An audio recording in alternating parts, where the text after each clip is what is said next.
I feel a responsibility to consider the occupant of the womb as a candidate member of society in the future, and thus to say that it cannot be only the responsibility of the woman to decide upon it, that it's a social question and an ethical and a moral one. And I say this as someone who has no supernatural beliefs. What are those who disagree with you missing? They simply refuse to accept that it's an unborn child? Well, actually, no, there's been progress on that front. You almost never hear now, which I can remember hearing from some ultra-feminists, that the occupant of the womb is simply an outgrowth or extrusion of the mother's body, such as an appendix might be, or even worse, a tumour. I've heard it compared to that. That, I notice, they don't say anymore. There's a good deal more reflection on that point. One of the most fascinating people in the entire abortion debate is my friend and colleague Nat Hentoff, who is a writer and a civil libertarian, generally supports the right of women, always supports the right to choose, for example, the right to choose to read or write pornography. He's an atheist. He doesn't believe in God, doesn't believe in the soul of a fetus, and yet he does not support a woman's right to choose abortion. Once the sperm and the egg meet, and they find a sort of nesting place in the uterus, you now have a developing human being. It's not a kangaroo, it's not a giraffe, it's a human being.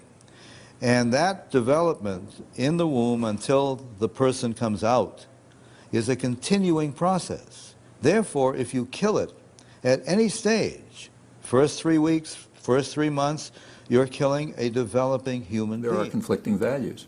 And taken in isolation, each of the values is quite legitimate. So the value of preserving human life, or for that matter, the life of any organism, that is a value that we should accept. You shouldn't just go arbitrarily kill some animal because it's fun to kill it. That's a reasonable value. On the other hand, most people will agree to swat a mosquito. Okay, well, the idea that life should be valued has come into conflict with another value, and we know what that one is. And that's commonly the case.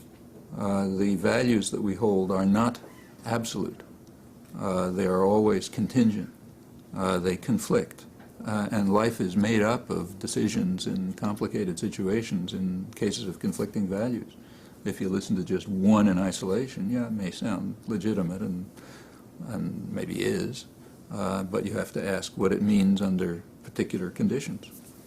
So choice is legitimate, preserving life is legitimate. The Roman Catholic Church, because many churches claim to be Catholic, the Roman Catholic Church takes the view that there can be no trifling with the life of the unborn, and that the concept unborn child is not a propaganda concept, but a meaningful one, a real one, a true one, and that deserves protection and tenderness. As it happens, I agree with this view for materialist reasons. It seems to me obvious from the discoveries of biology and embryology that the concept unborn child is a real one. It's not just a dialectical. It's a materialist question to begin with. I mean, embryology is a materialist science, and even if you didn't think that before the recent discoveries about, say, the early viability of an unborn child or fetus, embryo, whatever you wish to call it, there was no question that it was alive. It wasn't just a jungle of cells or a tumor or an appendix, as some feminists used to refer to the unborn. In my memory, it was said it was simply a growth on and of the woman's body, not a separate thing, not a living thing. Not the early feminists. The question would resolve itself to me like this: it's obviously alive. There's an element of casuistry in asking, well, what kind of alive is it? I mean, if it's a life, it must be a human one. It can't be a non-human or inhuman one. So all these questions are decided that way. I'm not a pacifist. I don't think that there are no circumstances in which a human life can be taken, or the balance of one life doesn't have to be measured by all kinds of means against another. But I think that it's extraordinarily objectionable to exclude the occupant of the womb from this as if they weren't candidate members of the human race.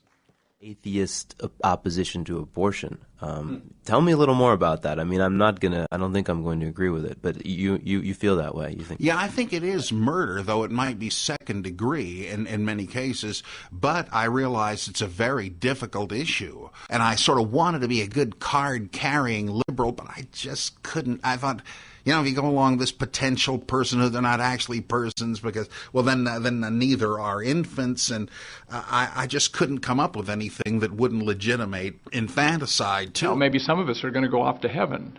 I happen to think that's not true. I have called this, in my own writings, a future of value. If denying somebody their future of value is what makes it wrong to kill them, and this is because we think that the misfortune of death for them is a denial of their future of value, then fetuses have futures of value also, because a fetus's future will contain everything that Michael's future and my future contain, and a great deal of our past too.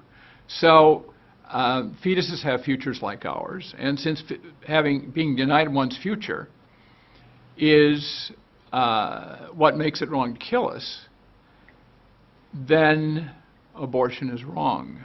I am an atheist, and that means that I don't believe in God. I don't believe in resurrection, either bodily or spiritual. I don't believe in a special providence. I don't believe in a future state, and I don't believe in anything supernatural.